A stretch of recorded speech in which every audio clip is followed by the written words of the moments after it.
ओम श्री गणेशाय नमः।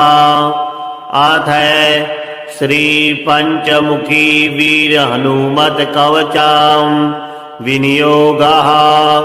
अस्य श्री पंचमुखी वीर हनुमत कवच स्तोत्र महामंत्रस्य ब्रह्मा ऋषिः गायत्री छन्दः पंचमुख्यांतर्गतः श्रीराम रूपी परमात्मा देवता राम बीजं मम शक्तिः चंद्र इति कीलकं पंचमुख्यांतर्गत श्रीराम रूपी परमात्मा प्रसाद सिद्ध्यर्थे मम सर्वाभीष्ट सिद्ध्यर्थे जपे विनियोगः। ओम रां अंगुष्ठाभ्यां नमः। ओम ह्रीं तर्जनीभ्यां नमः। ओम ह्रौं मध्यमाभ्यां नमः। ओम रैं अनामिकाभ्यां नमः। ओम ह्रौं कनिष्ठिकाभ्यां नमः। ओम ह्रः करतलकरपृष्ठाभ्यां नमः। ओम ह्रां हृदयाय नमः। ओम ह्रीं शिरसे स्वाहा। ओम ह्रौं शिखायै वषट्। ओम रैं कवचाय हुं। ओम रौं नेत्रत्राभ्यां वषट्। ओम रः अस्त्राय फट्।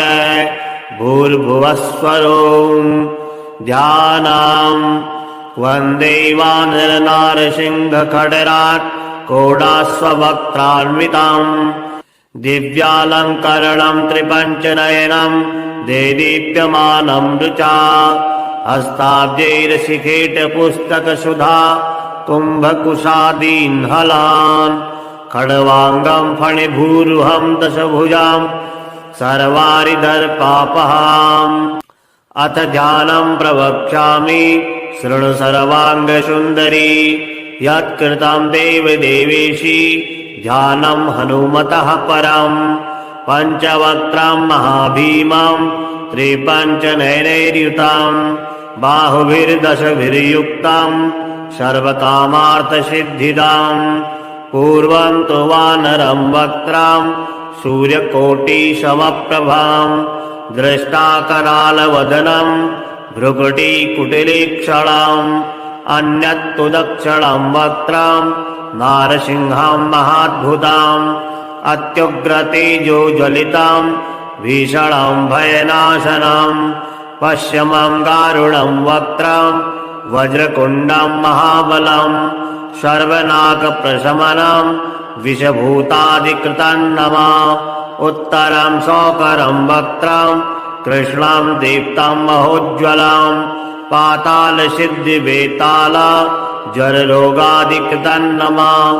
ऊर्ध्वं हयाननं घोरं दानवान्तकरं परम् एतत्पञ्चमुखं तस्य ध्यातामभयङ्करम् खड्गं त्रिशूलं खड्वाङ्गं पाशाङ्कुशसुपर्वतं मुष्टिद्रुं गदाभिन्दी पालज्ञानेन संयुतम् एतान्यायुधजालानि धारयन्तं यजामहे प्रेतासनोपविष्टं तु सर्वाभरणभूषितां दिव्यमालाबरधरं दिव्यगन्धानुलेपनं सर्वाश्चर्यमयं देव मनन्तां विश्वतो मुखां पञ्चाशमच्युतमनेकविचित्रवीर्यं श्रीशङ्खचक्ररमणीयभुजाग्रदेशं पीताम्बरं मकुटकुण्डलनूपुराङ्गं उद्योत्थितं कविवरं हृदं भावयामि। मर्कटेशमहोत्साह सर्वशोकविनाशका शत्रुं संहर मां रक्ष श्रियं दापाय मे प्रभु। हरिमर्कट मर्कट मंत्रमिमां परिलिख्यति लिख्यति भूमितले यदि नश्यति नश्यति शत्रुकुलं यदि मुञ्चति मुञ्चति वामकरः।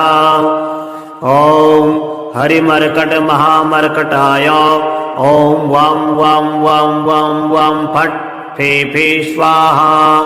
ॐ हरिमर्कट महामर्कटाय ॐ घं घं घं घं घं घं फट् फे फे स्वाहा। ॐ हरिमर्कट महामर्कटाय ॐ खें खें खें खें खें खें फट् फे फे मारणाय स्वाहा। ॐ हरिमर्कट मर्कटाय ॐ ठं ठं ठं ठं ठं ठं फट् फे फे स्वाहा। स्तंभनाय स्वाहा। ॐ हरिमर्कट मर्कटाय ॐ ॐ ॐ ॐ ॐ फट् फे फे आकर्षण सत्वकाय स्वाहा। ॐ हरिमर्कट मर्कट मन्त्रमिदं परिलिख्यति लिख्यति भूमितले यदि नश्यति नश्यति वामकरे परिमुञ्चति मुञ्चति शृङ्खलिका। ॐ नमो भगवते पञ्चवदनाय पूर्वीकविमुखाय श्रीवीरहनुमते ॐ टं टं टं टं टं टं सकलशत्रुसंहाराय ॐ फट् फे फे फे फे फे स्वाहा। ॐ नमो भगवते पञ्चवदनाय दक्षिणीकरालवदन श्रीनृसिंहमुखाय श्रीवीरहनुमते ॐ हं हं हं हं हं हं सकल भूतप्रेतदमनाय महाबलाय ॐ फट् फे फे फे फे फे फे स्वाहा। ॐ नमो भगवते पञ्चवदनाय पश्यमे गरुणमुखाय श्रीवीरहनुमते ॐ मं मं मं मं मं महारुद्राय सकलरोगविषपरिहाराय ॐ फट् फे फे फे फे फे स्वाहा। ॐ नमो भगवते पञ्चवदनाय उत्तरे आदिवाराहमुखाय श्रीवीरहनुमते ॐ लं लं लं लं लं लं लक्ष्मणप्राणदात्रे लङ्कापुरीदाहनाय सकलसम्पत्कराय पुत्रपौत्राद्यविवृद्धिकराय ॐ नमः स्वाहा। ॐ नमो भगवते पञ्चवदनाय ऊर्ध्वमुखस्थितः हयग्रीवमुखाय श्रीवीरहनुमते ॐ रुं रुं रुं रुं रुं रुं रुद्रमूर्तये सकललोकवशीकराय वेदविद्यास्वरूपिणे ॐ नमः स्वाहा। अथ ध्यानं प्रवक्ष्यामि शृणु सर्वाङ्गसुन्दरी यत्कृतं देवदेवेशी ध्यानं हनुमतः परम् पञ्चवक्त्रं महाभीमं त्रिपञ्चनयनैर्युतं बाहुभिर्दशभिर्युक्तं सर्वकामार्थसिद्धिदां पूर्वं तु वानरं वक्त्रं सूर्यकोटिसमप्रभां दृष्टाकरालवदनं भ्रुकुटीकुटिलीक्षणाम् अन्यत्तु दक्षिणं वक्त्रं नारसिंहं महाद्भुताम् अत्युग्रतेजोज्वलितां भीषणं भयनाशनं पश्चिमं गारुडं वक्त्रं वज्रकुण्डं महाबलं सर्वनाकप्रशमनं विषभूतादिकृतं नमः उत्तरं शौकरं वक्त्रं कृष्णं दीप्तं महोज्ज्वलं पातालसिद्धिवेताल जररोगादिकृतं नमः ऊर्ध्वं हयाननं घोरं दानवान्तकरं परम् एतत्पञ्चमुखं तस्य ध्यातामभयङ्करं खड्गं त्रिशूलं खड्वाङ्गं पाशाङ्कुशसुपर्वतं मुष्टिद्रुं गदाभिन्दी पालज्ञानेन संयुताम् एतान्यायुधजालानि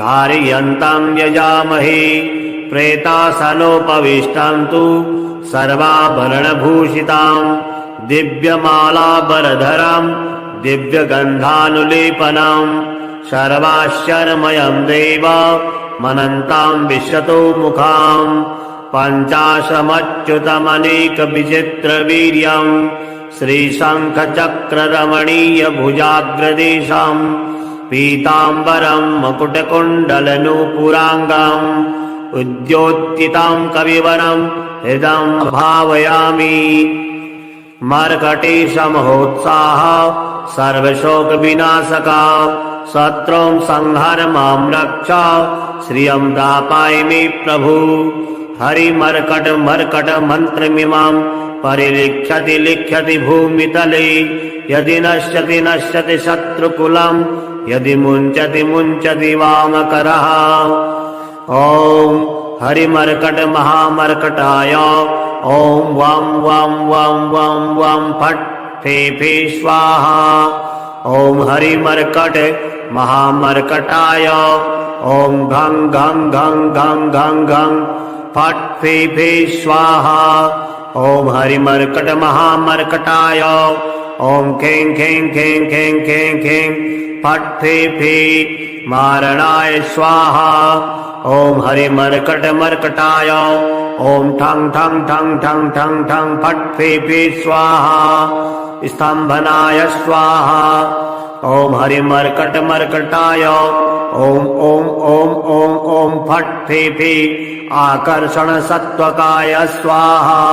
ॐ हरिमर्कट मर्कट मन्त्रमिदं परिलिख्यति लिख्यति भूमितले यदि नश्यति नश्यति वामकरे परिमुञ्चति मुञ्चति शृङ्खलिका। ॐ नमो भगवते पञ्चवदनाय पूर्वीकविमुखाय श्रीवीरहनुमते ॐ टं टं टं टं टं टं सकलशत्रुसंहाराय ॐ फट् फे फे फे फे फे स्वाहा।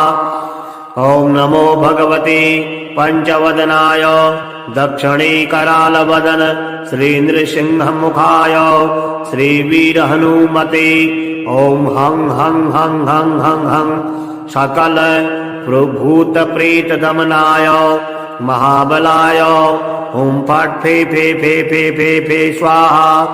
ॐ नमो भगवते पञ्चवदनाय पश्यमे करुणमुखाय श्रीवीरहनुमते ॐ मं मं मं मं मं महारुद्राय सकलरोगविषपरिहाराय ॐ फट् फे फे फे फे फे स्वाहा।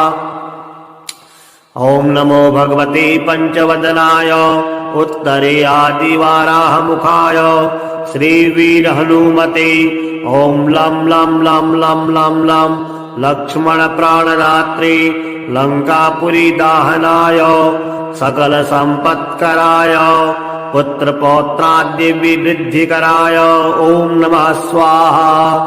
ॐ नमो भगवते पञ्चवदनाय ऊर्ध्वमुखस्थितः हयग्रीवमुखाय श्रीवीरहनुमते ॐ रुं रुं रुं रुं रुं रुं रुद्रमूर्तये सकललोकवशीकराय वेदविद्यास्वरूपिणे ॐ नमः स्वाहा।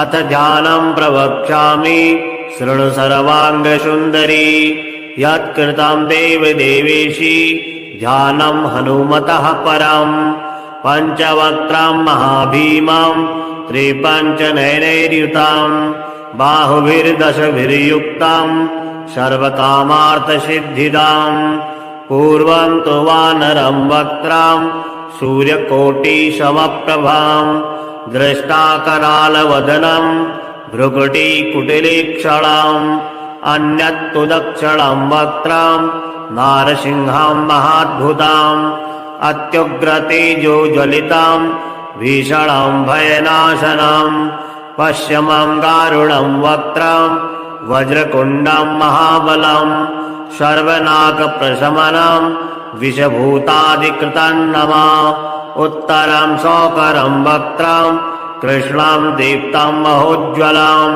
पातालसिद्धिवेताल जररोगादिकृतं नमः ऊर्ध्वं हयाननं घोरं दानवान्तकरं परम् एतत्पञ्चमुखं तस्य ध्यातामभयङ्करं खड्गं त्रिशूलं खड्वाङ्गं पाशाङ्कुशसुपर्वतं मुष्टिद्रुं गदाभिन्दी पालज्ञानेन संयुतम् एतान्यायुधजालानि धारयन्तं यजामहे प्रेतासनोपविष्टं तु सर्वाभरणभूषितां दिव्यमालाबरधरं दिव्यगन्धानुलेपनं सर्वाश्चर्यमयं देव मनन्तां विशतो मुखां पञ्चाशमच्युतमनेकविचित्रवीर्यं श्रीशङ्खचक्ररमणीयभुजाग्रदेशं पीताम्बरं मकुटकुण्डलनूपुराङ्गं उद्योत्थितं कविवरं हृदं भावयामि मर्कटेशमहोत्साह सर्वशोकविनाशका शत्रून् संहार मां रक्ष श्रियं दापायिनि प्रभु हरिमर्कट मर्कट मन्त्रमिमां परिलिख्यति लिख्यति भूमितले यदि नश्यति नश्यति शत्रुकुलं यदि मुञ्चति मुञ्चति वामकरः ॐ हरिमर्कट महामर्कटाय ॐ वं वं वं वं वं फट् फे फे स्वाहा ॐ हरिमर्कट महामर्कटाय ॐ घं घं घं घं घं घं फट् फे फे स्वाहा ॐ हरिमर्कट महामर्कटाय ॐ खें खें खें खें खें खें फट् फे फे मारणाय स्वाहा ॐ हरिमर्कट मर्कटाय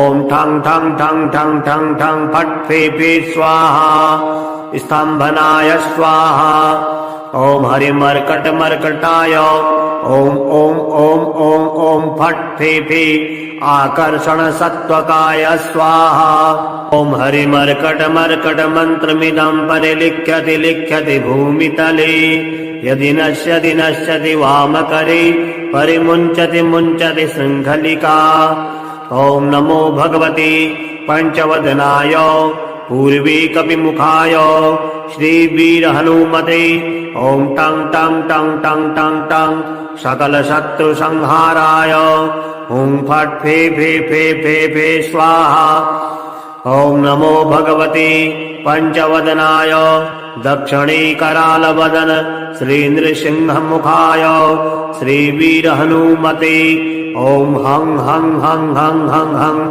सकल भूतप्रेतदमनाय महाबलाय ॐ फट् फे फे फे फे फे फे स्वाहा ॐ नमो भगवते पञ्चवदनाय पश्य मे करुणमुखाय श्रीवीरहनुमते मं मं मं मं मं मं महारुद्राय सकलरोगविषपरिहाराय ॐ फट् फे फे फे फे फे स्वाहा ॐ नमो भगवते पञ्चवदनाय उत्तरे आदिवाराहमुखाय श्रीवीरहनुमते ॐ लं लं लं लं लं लं लक्ष्मणप्राणदात्रे लङ्कापुरीदाहनाय सकलसम्पत्कराय पुत्रपौत्राद्यविवृद्धिकराय ॐ नमः स्वाहा ॐ नमो भगवते पञ्चवदनाय ऊर्ध्वमुखस्थितः हयग्रीवमुखाय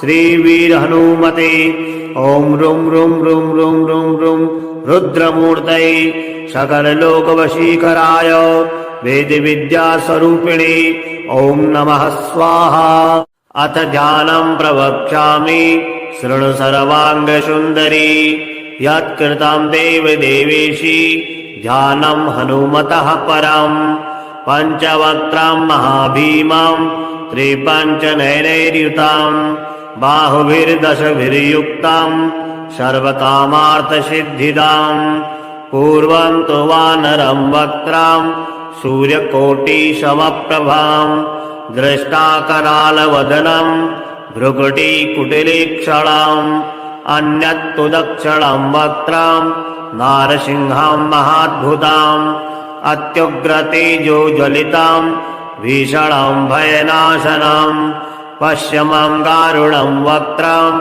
वज्रकुण्डं महाबलं सर्वनाकप्रशमनं विषभूतादिकृतं नमः उत्तरं शौकरं वक्त्रं कृष्णं दीप्तं महोज्ज्वलं पातालसिद्धिवेताल जररोगादिकृतं नमः ऊर्ध्वं हयाननं घोरं दानवान्तकरं परम् एतत्पञ्चमुखं तस्य ध्यातामभयङ्करम् खड्गं त्रिशूलं खड्वाङ्गं पाशाङ्कुशसुपर्वतं मुष्टिद्रुं गदाभिन्दी पालज्ञानेन संयुतम् एतान्यायुधजालानि धारयन्तं यजामहे प्रेतासनोपविष्टं तु सर्वाभरणभूषितां दिव्यमालाबरधरं दिव्यगन्धानुलेपनं सर्वाश्चर्यमयं देव मनन्तां विश्वतो मुखाम् पञ्चाशमच्युतमनेकविचित्रवीर्यम् श्रीशङ्खचक्ररमणीयभुजाग्रदेशम् पीताम्बरम् मकुटकुण्डलनूपुराङ्गम् उद्योत्थिताम् कविवरम् हृदम् भावयामि। मर्कटेशमहोत्साह सर्वशोकविनाशका शत्रून् संहार मां रक्ष श्रियं दापाय मे प्रभु। हरिमर्कट मर्कट मन्त्रमिमां परिलिख्यति लिख्यति भूमितले। यदि नश्यति नश्यति शत्रुकुलं यदि मुञ्चति मुञ्चति वामकरः। ॐ हरिमर्कट महामर्कटाय ॐ वं वं वं वं वं फट् फे फे स्वाहा। ॐ हरिमर्कट महामर्कटाय ॐ घं घं घं घं घं घं फट् फे फे स्वाहा। ॐ हरिमर्कट महामर्कटाय ॐ खें खें खें खें खें खें फट् फे फे मारणाय स्वाहा। ॐ हरिमर्कट मर्कटाय ॐ ठं ठं ठं ठं ठं ठं फट् फे फे स्वाहा। स्तम्भनाय स्वाहा। ॐ हरिमर्कट मर्कटाय ॐ ॐ ॐ ॐ ॐ फट् फे फे आकर्षण सत्त्वकाय स्वाहा। ॐ हरिमर्कट मर्कट मन्त्रमिदं परिलिख्यति लिख्यति भूमितले। यदि नश्यति नश्यति वामकरे परिमुञ्चति मुञ्चति शृङ्खलिका। ॐ नमो भगवते पञ्चवदनाय पूर्वीकविमुखाय श्रीवीरहनुमते। ॐ टं टं टं टं टं टं सकलशत्रुसंहाराय ॐ फट् फे फे फे फे फे स्वाहा। ॐ नमो भगवते पञ्चवदनाय दक्षिणीकरालवदन श्रीनृसिंहमुखाय श्रीवीरहनुमते। ॐ हं हं हं हं हं हं सकल भूतप्रेतदमनाय महाबलाय ॐ फट् फे फे फे फे फे फे स्वाहा। ॐ नमो भगवते पञ्चवदनाय पश्यमे गरुणमुखाय श्रीवीरहनुमते। मं मं मं मं मं मं महारुद्राय सकलरोगविषपरिहाराय ॐ फट् फे फे फे फे फे स्वाहा। ॐ नमो भगवते पञ्चवदनाय उत्तरे आदिवाराहमुखाय श्रीवीरहनुमते। ॐ लं लं लं लं लं लं लक्ष्मणप्राणदात्रे लङ्कापुरीदाहनाय सकलसम्पत्कराय पुत्रपौत्राद्यविवृद्धिकराय ॐ नमः स्वाहा। ॐ नमो भगवते पञ्चवदनाय ऊर्ध्वमुखस्थितहयग्रीवमुखाय श्रीवीरहनुमते। ॐ रुं रुं रुं रुं रुं रुं रुद्रमूर्तये सकललोकवशीकराय वेदविद्यास्वरूपिणे ॐ नमः स्वाहा। अथ ध्यानं प्रवक्ष्यामि शृणु सर्वाङ्गसुन्दरी। यत्कृतं देवदेवेशी ध्यानं हनुमतः परम्। पञ्चवक्त्रं महाभीमं त्रिपञ्चनयनैर्युतं बाहुभिर्दशभिर्युक्तं सर्वकामार्थसिद्धिदां। पूर्वं तु वानरं वक्त्रं सूर्यकोटिसमप्रभां दृष्टाकरालवदनं भ्रुकुटीकुटिलीक्षणम्। अन्यत्तु दक्षिणं वक्त्रं नारसिंहं महाद्भुतं अत्युग्रतेजोज्वलितं भीषणं भयनाशनं। पश्चिमं गारुडं वक्त्रं वज्रकुण्डं महाबलं सर्वनाकप्रशमनं विषभूतादिकृतं नमः। उत्तरं शौकरं वक्त्रं कृष्णं दीप्तं महोज्ज्वलं पातालसिद्धिवेताल जररोगादिकृतं नमः। ऊर्ध्वं हयाननं घोरं दानवान्तकरं परम्। एतत्पञ्चमुखं तस्य ध्यातामभयङ्करम्। खड्गं त्रिशूलं खड्वाङ्गं पाशाङ्कुशसुपर्वतं मुष्टिद्रुं गदाभिन्दी पालज्ञानेन संयुताम् एतान्यायुधजालानि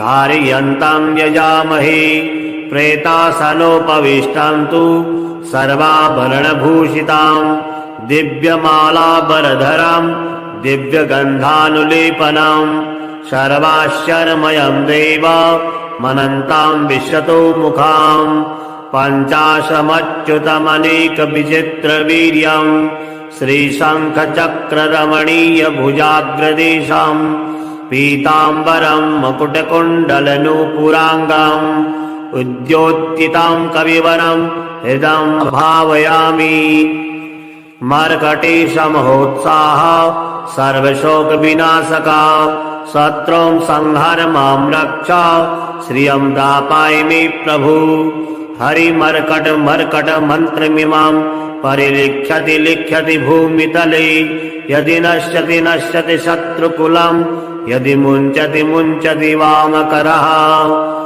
ॐ हरिमर्कट महामर्कटाय ॐ वं वं वं वं वं फट् फे फे स्वाहा ॐ हरिमर्कट महामर्कटाय ॐ घं घं घं घं घं घं फट् फे फे स्वाहा ॐ हरिमर्कट महामर्कटाय ॐ खें खें खें खें खें खें फट् फे फे मारणाय स्वाहा ॐ हरिमर्कट मर्कटाय ॐ ठं ठं ठं ठं ठं ठं फट् फे फे स्वाहा स्तम्भनाय स्वाहा ॐ हरिमर्कट मर्कटाय ॐ ॐ ॐ ॐ ॐ फट् फे फे आकर्षण सत्त्वकाय स्वाहा ॐ हरिमर्कट मर्कट मन्त्रमिदं परिलिख्यति लिख्यति भूमितले यदि नश्यति नश्यति वामकरे परिमुञ्चति मुञ्चति शृङ्खलिका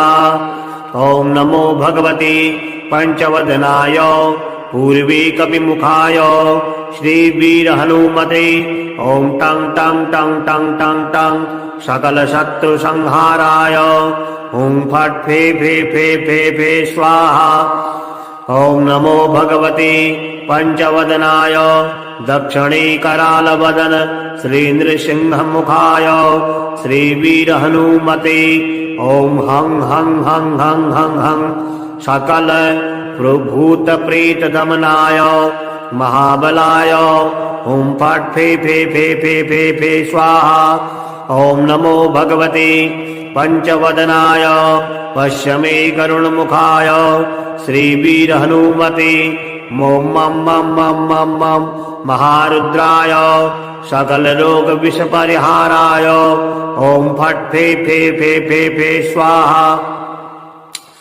ॐ नमो भगवते पञ्चवदनाय उत्तरे आदिवाराहमुखाय श्रीवीरहनुमते ॐ लं लं लं लं लं लं लक्ष्मणप्राणदात्रे लङ्कापुरीदाहनाय सकलसम्पत्कराय पुत्रपौत्राद्यविवृद्धिकराय ॐ नमः स्वाहा ॐ नमो भगवते पञ्चवदनाय ऊर्ध्वमुखस्थितः हयग्रीवमुखाय श्रीवीरहनुमते ॐ रुं रुं रुं रुं रुं रुं रुद्रमूर्तये सकललोकवशीकराय वेदविद्यास्वरूपिणे ॐ नमः स्वाहा अथ ध्यानं प्रवक्ष्यामि शृणु सर्वाङ्गसुन्दरी यत्कृतं देवदेवेशी ध्यानं हनुमतः परम् पञ्चवक्त्रं महाभीमां त्रिपञ्चनयनैर्युतां बाहुभिर्दशभिर्युक्तां सर्वकामार्थसिद्धिदां पूर्वं तु वानरं वक्त्रां सूर्यकोटिसमप्रभां दृष्टाकरालवदनं भ्रुकुटीकुटिलीक्षणाम् अन्यत्तु दक्षिणं वक्त्रां नारसिंहां महाद्भुताम् अत्युग्रतेजोज्वलितां भीषणां भयनाशनां पश्यमां गारुडं वक्त्रां वज्रकुण्डं महाबलं सर्वनाकप्रशमनं विषभूतादिकृतं नमा उत्तरं शौकरं वक्त्रां कृष्णां दीप्तां महोज्ज्वलां पातालसिद्धिवेताला जररोगादिकृतन्नमा ऊर्ध्वं हयाननं घोरं दानवान्तकरं परम् एतत्पञ्चमुखं तस्य जातामभयङ्करम् खड्गं त्रिशूलं खड्वाङ्गं पाशाङ्कुशसुपर्वतम् मुष्टिद्रुं गदाभिन्दी पालज्ञानेन संयुताम् एतान्यायुधजालानि धारयन्तं यजामहे प्रेतासनोपविष्टं तु सर्वाभरणभूषिताम् दिव्यमालाबरधरम् दिव्यगन्धानुलेपनम् सर्वाश्चर्यमयम् देव मनन्ताम् विशतो मुखाम् पञ्चाशमच्युतमनेकविचित्रवीर्यम् श्रीशङ्खचक्ररमणीयभुजाग्रदेशम् पीताम्बरम् मकुटकुण्डलनूपुराङ्गम् उद्योत्थितां कविवरं हृदं भावयामि मर्कटेशमहोत्साह सर्वशोकविनाशका शत्रुं संहर मां रक्ष श्रियं दापाय मे प्रभु हरिमर्कट मर्कट मन्त्रमिमां परिलिख्यति लिख्यति भूमितले यदि नश्यति नश्यति शत्रुकुलं यदि मुञ्चति मुञ्चति वामकरः ॐ हरिमर्कट महामर्कटाय ॐ वं वं वं वं वं फट् फे फे स्वाहा ॐ हरिमर्कट महामर्कटाय ॐ घं घं घं घं घं घं फट् फे फे स्वाहा ॐ हरिमर्कट महामर्कटाय ॐ खें खें खें खें खें खें फट् फे फे मारणाय स्वाहा ॐ हरिमर्कट मर्कटाय ॐ ठं ठं ठं ठं ठं ठं फट् फे फे स्वाहा स्तम्भनाय स्वाहा ॐ हरिमर्कट मर्कटाय ॐ ॐ ॐ ॐ ॐ फट् फे फे आकर्षण सत्त्वकाय स्वाहा ॐ हरिमर्कट मर्कट मन्त्रमिदं परिलिख्यति लिख्यति भूमितले यदि नश्यति नश्यति वामकरे परिमुञ्चति मुञ्चति शृङ्खलिका ॐ नमो भगवते पञ्चवदनाय पूर्वीकविमुखाय श्रीवीरहनुमते ॐ टं टं टं टं टं टं सकलशत्रुसंहाराय ॐ फट् फे फे फे फे फे स्वाहा ॐ नमो भगवते पञ्चवदनाय दक्षिणीकरालवदन श्रीनृसिंहमुखाय श्रीवीरहनुमते ॐ हं हं हं हं हं हं सकल प्रभूतप्रेतदमनाय महाबलाय ॐ फट् फे फे फे फे फे फे स्वाहा ॐ नमो भगवते पञ्चवदनाय पश्य मे करुणमुखाय श्रीवीरहनुमते मं मं मं मं मं मं महारुद्राय सकलरोगविषपरिहाराय ॐ फट् फे फे फे फे फे स्वाहा ॐ नमो भगवते पञ्चवदनाय उत्तरे आदिवाराहमुखाय श्रीवीरहनुमते ॐ लं लं लं लं लं लं लक्ष्मणप्राणदात्रे लङ्कापुरीदाहनाय सकलसम्पत्कराय पुत्रपौत्राद्यविवृद्धिकराय ॐ नमः स्वाहा ॐ नमो भगवते पञ्चवदनाय ऊर्ध्वमुखस्थितः हयग्रीवमुखाय श्रीवीरहनुमते ॐ रुं रुं रुं रुं रुं रुं रुद्रमूर्तये सकललोकवशीकराय वेदविद्यास्वरूपिणे ॐ नमः स्वाहा अथ ध्यानं प्रवक्ष्यामि शृणु सर्वाङ्गसुन्दरी यत्कृतं देवदेवेशी ध्यानं हनुमतः परम् पञ्चवक्त्रं महाभीमं त्रिपञ्चनयनैर्युतं बाहुभिर्दशभिर्युक्तं सर्वकामार्थसिद्धिदां पूर्वं तु वानरं वक्त्रं सूर्यकोटिसमप्रभां दृष्टाकरालवदनं भ्रुकुटीकुटिलीक्षणम् अन्यत्तु दक्षिणं वक्त्रं नारसिंहं महाद्भुताम् अत्युग्रतेजोज्वलितां भीषणं भयनाशनं पश्यमं गारुडं वक्त्रं वज्रकुण्डं महाबलं सर्वनाकप्रशमनं विषभूतादिकृतं नमः उत्तरं शौकरं वक्त्रं कृष्णं दीप्तं महोज्ज्वलं पातालसिद्धिवेताल जररोगादिकृतं नमः ऊर्ध्वं हयाननं घोरं दानवान्तकरं परम्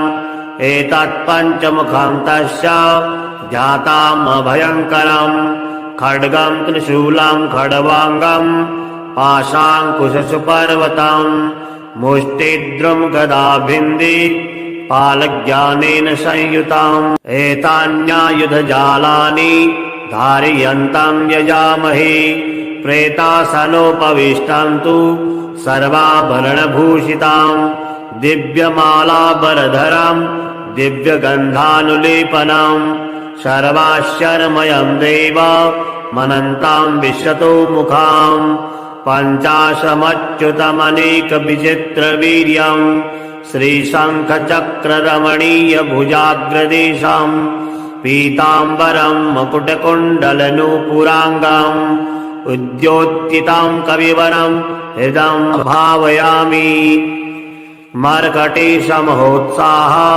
सर्वशोकविनाशका शत्रुं संहर मां रक्ष श्रियं दापाय मे प्रभु हरिमर्कट मर्कट मन्त्रमिमां परिलिख्यति लिख्यति भूमितले यदि नश्यति नश्यति शत्रुकुलं यदि मुञ्चति मुञ्चति वामकरः ॐ हरिमर्कट महामर्कटाय ॐ वं वं वं वं वं फट् फे फे स्वाहा ॐ हरिमर्कट महामर्कटाय ॐ घं घं घं घं घं घं फट् फे फे स्वाहा ॐ हरिमर्कट महामर्कटाय ॐ खें खें खें खें खें खें फट् फे फे मारणाय स्वाहा ॐ हरिमर्कट मर्कटाय ॐ ठं ठं ठं ठं ठं ठं फट् फे फे स्वाहा स्तम्भनाय स्वाहा ॐ हरिमर्कट मर्कटाय ॐ ॐ ॐ ॐ ॐ फट् फे फे आकर्षण सत्त्वकाय स्वाहा ॐ हरिमर्कट मर्कट मन्त्रमिदं परिलिख्यति लिख्यति भूमितले यदि नश्यति नश्यति वामकरे परिमुञ्चति मुञ्चति शृङ्खलिका ॐ नमो भगवते पञ्चवदनाय पूर्वीकविमुखाय श्रीवीरहनुमते ॐ टं टं टं टं टं टं सकलशत्रुसंहाराय ॐ फट् फे फे फे फे फे स्वाहा ॐ नमो भगवते पञ्चवदनाय दक्षिणे करालवदन श्रीनृसिंहमुखाय श्रीवीरहनुमते ॐ हं हं हं हं हं हं सकल प्रभूतप्रेतदमनाय महाबलाय ॐ फट् फे फे फे फे फे फे स्वाहा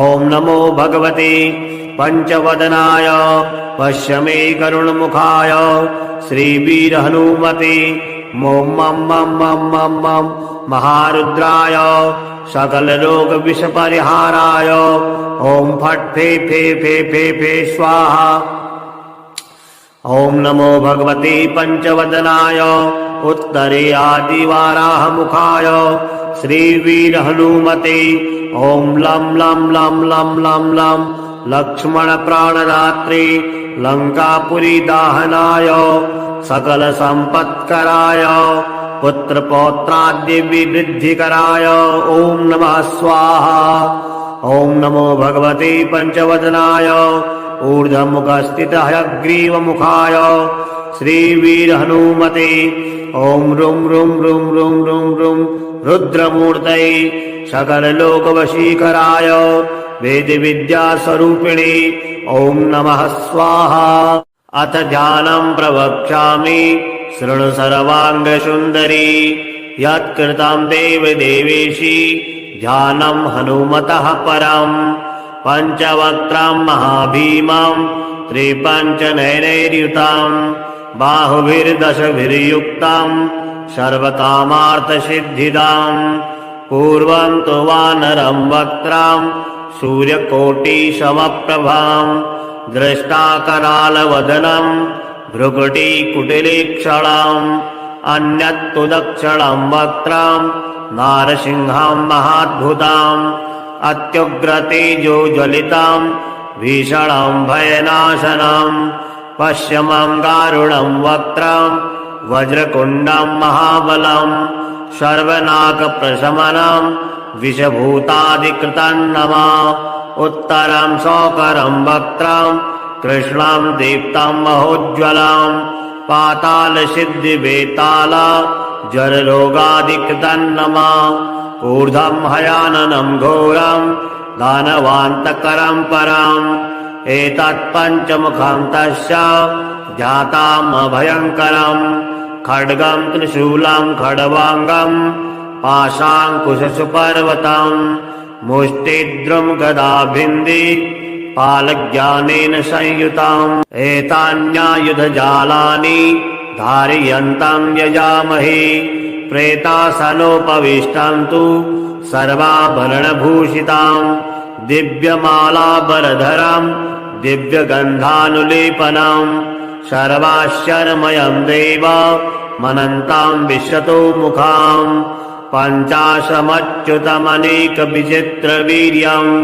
श्रीशङ्खचक्ररमणीयभुजाग्रदेशं पीताम्बरं मकुटकुण्डलनूपुराङ्गम् उद्योत्थितां कविवरं हृदं भावयामि मर्कटेशमहोत्साह सर्वशोकविनाशका शत्रुं संहर मां रक्ष श्रियं दापाय मे प्रभु हरिमर्कट मर्कट मन्त्रमिमां परिलिख्यति लिख्यति भूमितले यदि नश्यति नश्यति शत्रुकुलं यदि मुञ्चति मुञ्चति वामकरः ॐ हरिमर्कट महामर्कटाय ॐ वं वं वं वं वं फट् फे फे स्वाहा ॐ हरिमर्कट महामर्कटाय ॐ घं घं घं घं घं घं फट् फे फे स्वाहा ॐ हरिमर्कट महामर्कटाय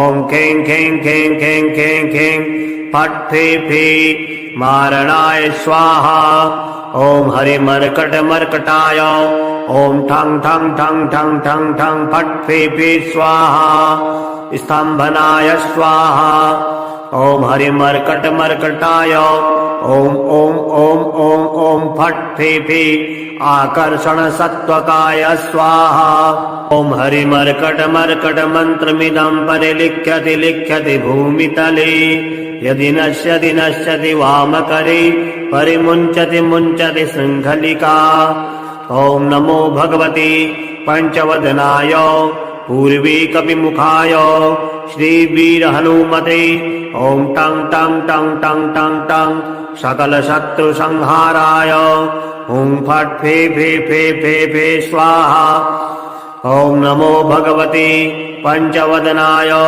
दक्षिणीकरालवदन श्रीनृसिंहमुखाय श्रीवीरहनुमते ॐ हं हं हं हं हं हं सकल प्रभूतप्रेतदमनाय महाबलाय ॐ फट् फे फे फे फे फे फे स्वाहा ॐ नमो भगवते पञ्चवदनाय पश्यमे करुणमुखाय श्रीवीरहनुमते मं मं मं मं मं मं महारुद्राय सकलरोगविषपरिहाराय ॐ फट् फे फे फे फे फे स्वाहा ॐ नमो भगवते पञ्चवदनाय उत्तरे आदिवाराहमुखाय श्रीवीरहनुमते ॐ लं लं लं लं लं लं लक्ष्मणप्राणदात्रे लङ्कापुरीदाहनाय सकलसम्पत्कराय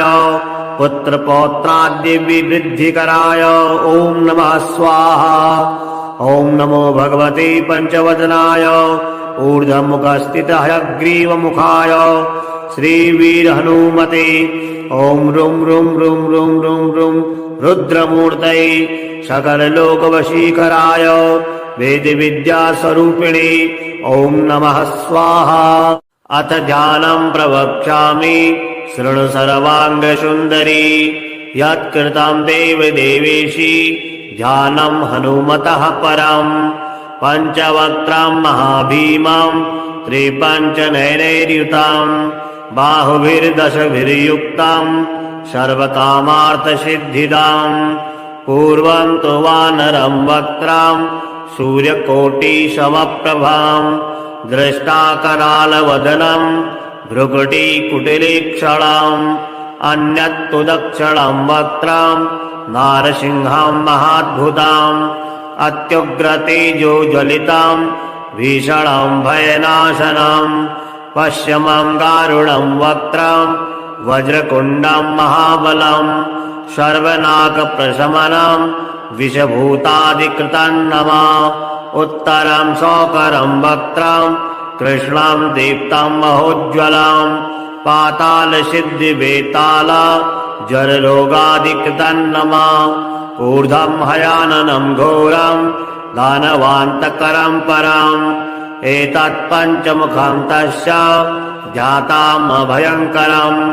खड्गं त्रिशूलं खड्वाङ्गं पाशाङ्कुशसुपर्वतं मुष्टिद्रुं गदाभिन्दी पालज्ञानेन संयुतम्। एतान्यायुधजालानि धारयन्तं यजामहे प्रेतासनोपविष्टं तु सर्वाभरणभूषितां दिव्यमालाबरधरं दिव्यगन्धानुलेपनं सर्वाश्चर्यमयं देव मनन्तां विश्वतो मुखां। पञ्चाशमच्युतमनेकविचित्रवीर्यं श्रीशङ्खचक्ररमणीयभुजाग्रदेशं पीताम्बरं मकुटकुण्डलनूपुराङ्गम् उद्योत्थितां कविवरं हृदं भावयामि। मर्कटेशमहोत्साह सर्वशोकविनाशका शत्रुं संहर मां रक्ष श्रियं दापायि प्रभु। हरिमर्कट मर्कट मन्त्रमिमां परिलिख्यति लिख्यति भूमितले यदि नश्यति नश्यति शत्रुकुलं यदि मुञ्चति मुञ्चति वामकरः। ॐ हरिमर्कट महामर्कटाय ॐ वं वं वं वं वं फट् फे फे स्वाहा। ॐ हरिमर्कट महामर्कटाय ॐ घं घं घं घं घं घं फट् फे फे स्वाहा। ॐ हरिमर्कट महामर्कटाय ॐ खें खें खें खें खें खें फट् फे फे मारणाय स्वाहा। ॐ हरिमर्कट मर्कटाय ॐ ठं ठं ठं ठं ठं ठं फट् फे फे स्वाहा। स्तम्भनाय स्वाहा। ॐ हरिमर्कट मर्कटाय ॐ ॐ ॐ ॐ ॐ फट् फे फे आकर्षण सत्त्वकाय स्वाहा। ॐ हरिमर्कट मर्कट मन्त्रमिदं परिलिख्यति लिख्यति भूमितले यदि नश्यति नश्यति वामकरे परिमुञ्चति मुञ्चति शृङ्खलिका। ॐ नमो भगवते पञ्चवदनाय पूर्वीकविमुखाय श्रीवीरहनुमते ॐ टं टं टं टं टं टं सकलशत्रुसंहाराय ॐ फट् फे फे फे फे फे स्वाहा।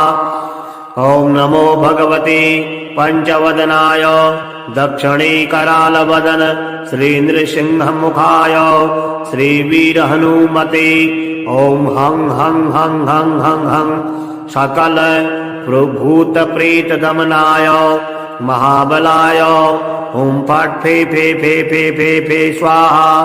ॐ नमो भगवते पञ्चवदनाय पश्यमे गरुणमुखाय श्रीवीरहनुमते मं मं मं मं मं मं महारुद्राय सकलरोगविषपरिहाराय ॐ फट् फे फे फे फे फे स्वाहा।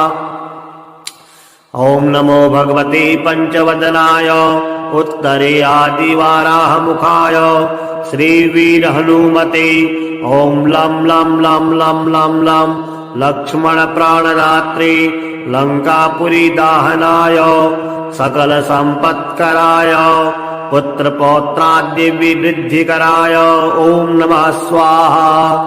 ॐ नमो भगवते पञ्चवदनाय ऊर्ध्वमुखस्थितः ग्रीवमुखाय श्रीवीरहनुमते ॐ रुं रुं रुं रुं रुं रुं रुद्रमूर्तये सकललोकवशीकराय वेदविद्यास्वरूपिणे ॐ नमः स्वाहा।